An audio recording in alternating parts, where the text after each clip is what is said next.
Ayan, so good morning mga ka-brum-brum. So meron tayong Mitsubishi Lancer, no? 1.6 2008 year model. So ayan, so ang content natin itong dito sa video natin na to, yung tungkol sa multi-fuse, no?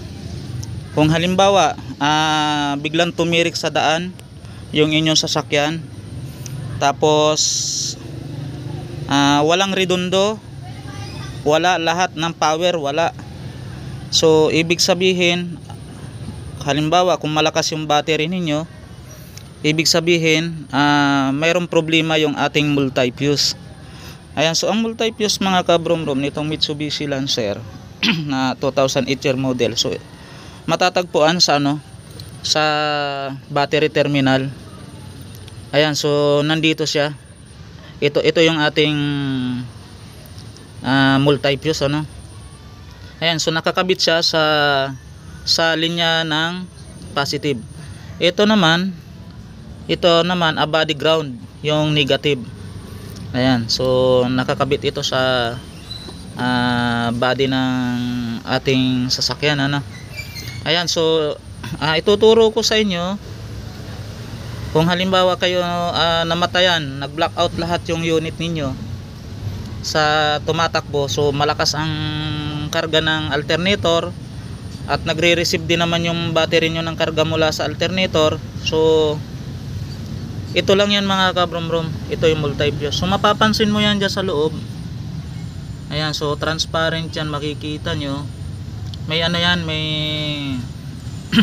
tawag dito, merong kumbaga sa fuse, merong nakagano na parang yung parang tulad nung sa fuse natin na ordinary, Ayan, so pag nakita nyo putol yan,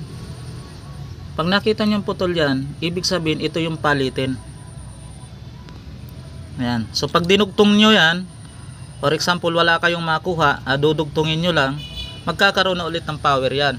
So mas mainam, wag kayong magsapalaran doon sa susuldahin lang para madugtong at magkaroon ng kasi electronics yung unit natin. So maaring mag-oversupply dahil kung medyo mataba yung mailalagay mo dyan na wire, mag-oversupply yan. So maaring masisira yung ating computer box. Ayan.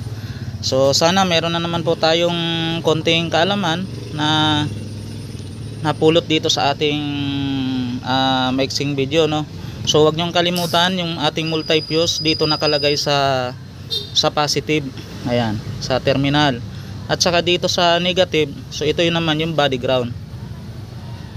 Ayan, so shout out sa may mga Mitsubishi Lancer dyan. So ayan, abangan nyo mga ka-brum-brum yung mga iba pang parte ng ating Mitsubishi Lancer. So mag-upload ako sa inyo, so ituturo ko kung ano ang dahilan at kung paano yung magiging remedyo sa mga iba pang parte ng ating Mitsubishi Lancer. Ayan, so shout out sa lahat ng may mga dyan, Mitsubishi Lancer. Ayan, so wag nyong kalimutan ay subscribe, yung ating subscribe button. Ayan, paki-like and share yung ating